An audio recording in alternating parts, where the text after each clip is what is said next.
өөрсдөө бол бас яг тийм хэмжээнд хүрсэн баг. 90 онд байсан залуучууд өнөөдөр 20 настай болчихлоо. 85 онд байсан залуучууд 27 хүрчлээ.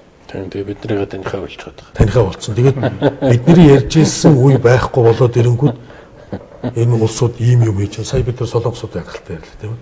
Тэгээ иймэрхүү байдлаар бид нар энэ медиа дээр ажиллахгүй бол өнөөдөр дахиад фэйсбүүкээ гараад ирлээ.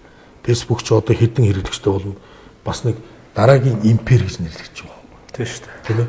Юу гэсэн үг юм бэ? Тэгэхээр нөгөө ерөөсөө мэдээлэл өөрөө бүх зүйлийн яг шийдэгч нэг номер болж байна. Мэдээлэгч. Мэдээлэл. Тэгэхээр бид нар Монголын үндэсний мэдээлэл гэдэг савлгааг ерөөсөө хийгээгүй. Монголын сэтгүүл зүү гэдэг асуудалдагч бид нэр одоо амлын хувьд гаргаж ирж тавиагүй хамжаагүй байгаа чинь тодорхой хэмжээнд 20 оноос яваад 98 онд хурдтай гişүүн өөрөө саналаад одоо ингээд ямар ч төрлийн мэдээлэл байхгүй гэж өнөөдөр 98 оны хойш бид нар энэ хэвлэл мэдээлэл чинь өөрийнхөө энэ багтаа замыг туулж шít зарим нь улс төрчид орж ирнэ ерөөсөө ингээд тэгээ бизнесийнхээ орж ирнэ яг энэ давлгаанд өөрөө яах вэ гэж амьд үлдэх гээл тэгээд нэг мэрэгжлийн хэдүүн байгаа ч юм шиг зарим нь байхгүй юм шиг яа.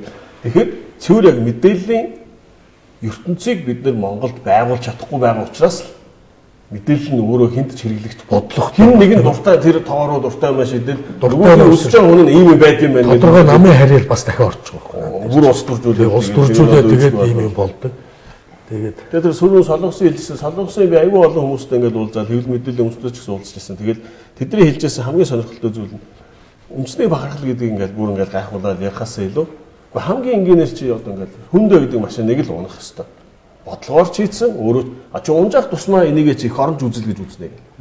Гэхдээ ингээд нөгөө бодлоготой ингээд суулгаж хийгээ сургуульд нь тэг бүх газар нь хийгээд хайрладаг. Гэхдээ ийм жижиг зүйлүүдийг л бид нар хийх юм бол одоо ингээд өнөөдөр би ингээд албаар бид нар ингээд телевиз нэвтрүүлэг хийж л Монголын жижиг дундууд хошоолын гаргасан гэдэг энэ Мишель дээр байгаа. Ямар их юм бид нар хийсэн байна. Тэгээ би дотроо бас харамсаж явах. Би өөрөө мэдээллийн хүмүүртэл яагаад эдрийг ингээд сонирхож мэдээлдэг юм бэ?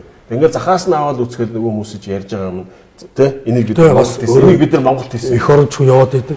Тэгвэл одоо хэрэндээ бас тийм юм ингээд золгаагаад тэгээ авчмаар ингээд үзмээр тэгээд ямар сандаа бас ингээд хотоо үнжигсэн 5 төгрөгөөр аваад за баярлалаа ингээд бас манай нэвтрүүлгийн цаг дууслаа ингээд энэ бас өөрөө бид нар өнөө үедээ тулгамдаад байгаа хэрэгтэй ийм сэдв юм аа. Энэ сэдв бол өөрөө их үргэлжлэн цаашдаа бол хаалтгүй. Энэ сэдв өөрөө үргэлжлээд олон телевизийн нэвтрүүлгүүдмээр энэ талаар ийм ярилцлагууд өрнөөсөө гэж бодож байгаамаа. Тэгээд телевиз үзэгчд маань бас зарим нь нэлээд шүүмжлэлтэй юмнууд энэ юугаар бичиж байна. Тэгээд энэгээр бид нар дүгнэлт хийх гээгүй ер нь шийдлээ олохын тулд ийм түүхч, судлаач, их хурлын гишүүн ийм хүмүүсийг цуглуулж ярьж байгаа. Тэгээд ер нь бол бидний яриандаас юу та нар ажилласан ийм юм ажилласан болов гэж юу гэхээр ерөөсөө түүхээ мэддэг бай. Түүхээ багаас нь одоо бид нар бодлого сургалт руу тэгээд социал медиаг бид нар ашиглая гэсэн иймэрхүү хэлбэрээр яриагаа өрнүүлсэн юм аа. Ингээд үндэсний үзэл, үндэсний бахархал гэсэн эхний хэлцүүлэг маань ингээд дууслаа. Та бүхэнд баярлалаа. За баярлалаа.